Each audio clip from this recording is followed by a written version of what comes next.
All right, so in this lecture, I'm going to talk about ggplot, but I'm going to talk about some of the more kind of underlying fundamental aspects of ggplot. In the last lecture, I talked mostly about the qplot function and how you could use the qplot function to kind of make your basic plots, scatter plots, bar charts, things like that. This is in some sense a replacement for the plot function in R, which we use in base plots to create the same kinds of things, scatter plots and histograms. So the qplot function is very handy, but it doesn't reveal a lot of the underlying infrastructure that kind of is built into ggplot that allows you to make all kinds of custom plots. So I just wanted to highlight a couple of the basic ideas in this lecture. I don't really have time to go over every single little detail of the ggplot package because it's so big. So I thought I would try to get you started on a couple of basic fundamentals. If you have a lot more interest in developing plots using the ggplot framework, you can. There are a lot of references that I mentioned in the previous lecture in terms of the ggplot2 book and other types of books. So I encourage you to look at those resources if you want to explore this type of plotting framework further than what we discuss here in the course. So let's get started. Just to review a little bit in terms of what is ggplot2. Remember, it's an implementation of the grammar of graphics, which was developed by Lee Wilkinson. And the grammar of graphics basically describes an abstract representation for graphics. And so the idea is that it's kind of the verb, noun, adjective for plots. So what are the basic elements that can be modified or cannot be modified, things like that. So it allows for a theory of graphics that you can kind of build on to develop new graphics using this kind of abstract language. So some of the basic components of a ggplot kind of graphic are you need data. Of course, the data is the most important thing. That's what you're going to put onto the page. And so you need to have a data frame that has all the data that you're going to plot in it.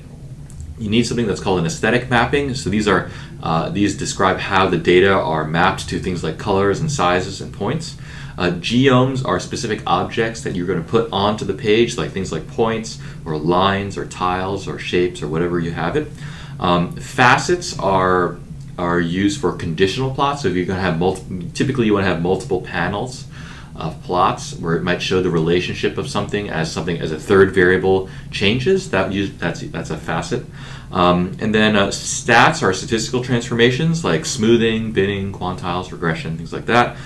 Scales are to define how the different variables are coded in terms of the plot. So, for example, you might have a binary variable that represents sex. So the males will be red and the females blue or something like that. And so that is a scaling for a particular type of dichotomous variable. And lastly, you need a coordinate system, which we won't focus on too much on this lecture, but you need a coordinate system that tells you how certain numerical representations get translated onto a plot. So when you build a plot with ggplot2, the basic idea, if you're not going to be using the qplot function, if you want to kind of build it piece by piece, you can kind of think of it as the artist's palette model. So this is similar to the model in the base plotting system, but where you kind of start with something and you kind of add things piece by piece. So unlike the lattice system, where you kind of have the whole plot is encoded in a single function call, you can start with a single call. You can start with the ggplot function, and then you kind of add things on piece by piece, maybe as you think of them, or as you see things in the plot, you make little changes. You can kind of add things here as you go. So the idea is that plots are built up in layers, okay? And so the most fundamental layer, of course, is the data. So the first thing you usually start with is you kind of tell ggplot about the data that you're working with and some basic aesthetics, like if you're making a scatter plot, here are the x and the y variables. Then you might overlay a summary, for example. You might overlay a statistical summary, like a smoother or regression line, something like that. And then on top of that, you might have some metadata or extra annotation for the plot. So the running example that I'm going to use for this lecture I've spoke about previously. It comes from the mouse allergen and asthma cohort study, which was conducted here in Baltimore. Just very briefly, this is a study that included Baltimore children aged 5 to 17. They all had persistent asthma with an exacerbation in the past year. And we're interested in a lot of the kind of environmental triggers for asthma morbidity in this study. So one of those triggers we're going to look at is indoor air pollution as specified by particulate matter, so fine particulate matter, which is PM2.5, and we'll also look at nitrogen dioxide, NO2. And we want to know whether BMI, or body mass index, modifies the relationship between PM2.5 and asthma. So do children with different BMIs respond differently in terms of their asthma symptoms to exposure to PM2.5.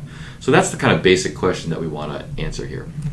So here's a basic plot. I made this using the ggplot function. You can see the code down there at the bottom. And the basic idea is I plotted the relationship between, I've taken the kind of scientific question in the previous slide and I've translated that into a plot. So I plotted the relationship between nocturnal symptoms here. So these are the number of days in the past 2 weeks where there were symptoms at night, so symptoms while sleeping, for example. And so I plotted the relationship between nocturnal symptoms and the log of the PM2.5 indoor value. And you can see that, roughly speaking, on the left side we have all the normal weight children. And there doesn't seem to be a very strong relationship between log PM2.5 and nocturnal symptoms. And on the right side we have the overweight or obese children, and there seems to be an increasing relationship between PM2.5 and symptoms. And so you can see that there's perhaps some evidence of an interaction between BMI and PM2.5, because the relationship between PM2.5 and symptoms appears to differ by BMI status. So, of course, in order to formalize this, you probably want to fit some sort of model, do a little bit more thorough analysis, of course, and adjust for various things. But we're going to stick here with this plot for the moment.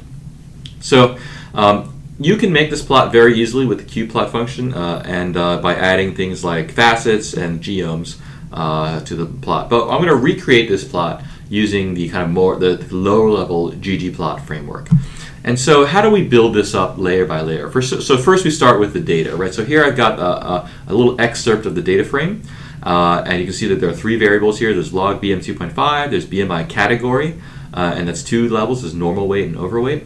And then I have the number of days with nocturnal symptoms, so that's going to be a number between 0 and 14 because it's over the last 2 weeks. And so you can see, so the data are very important in any ggplot graphic because almost everything that you put on the plot can be thought of as some sort of data. And then in the next line here, I've got my initial call to ggplot. You can see I just call ggplot. I give it the data frame, and then I give it a pair of aesthetics. I give it the x and the y variables, which are log PM2.5 in nocturnal symptoms. And then I save this to an object that I call g. And if I call summary on this object, you can see that it shows you what the data are, shows you what the aesthetic mapping is, and it shows you something about faceting, in which case there's no faceting, so that's null. So you can always call summary on a ggplot object, and it'll give you a quick kind of list of what's in this plot and what are the data. Now, the important thing to realize is that I haven't made a plot yet. There's no if you run this code, there will be no picture on your screen yet. So, for example, if here I call ggplot and if I say print g, I immediately get an error because it says there's no layers on this plot. And so, what does that mean? It basically says it doesn't know how to draw the data yet, in the sense that it doesn't know if you want points, it doesn't know if you want lines or tiles or other kinds of polygons or shapes. And so, it doesn't have enough information yet to draw the plot on the screen. So the next line here, I add, so notice I use the plus operator here. So you can literally add things to your plot by using the plus operator. And so when I add the geom_point function, and I save it to a new object called p. So this p object is also a ggplot graphic, but it's got this geom_point thing added to it. Now when I print that out, I get a plot. I get a picture on the screen. So notice that the geom_point function was called with no arguments. I didn't have to tell it about the data. I didn't have to tell it where the points were. I didn't have to tell it anything. So there are a bunch of defaults that will get used. But the point is that the original ggplot object, which is encoded in this g object, has all the information that the geom_point function will need. And so I don't have to separately specify it again. So in this first example here, I saved the modified object to something called p, but you don't have to do that. I could have just said g plus geom_point, and then the plot will have auto-printed to the screen.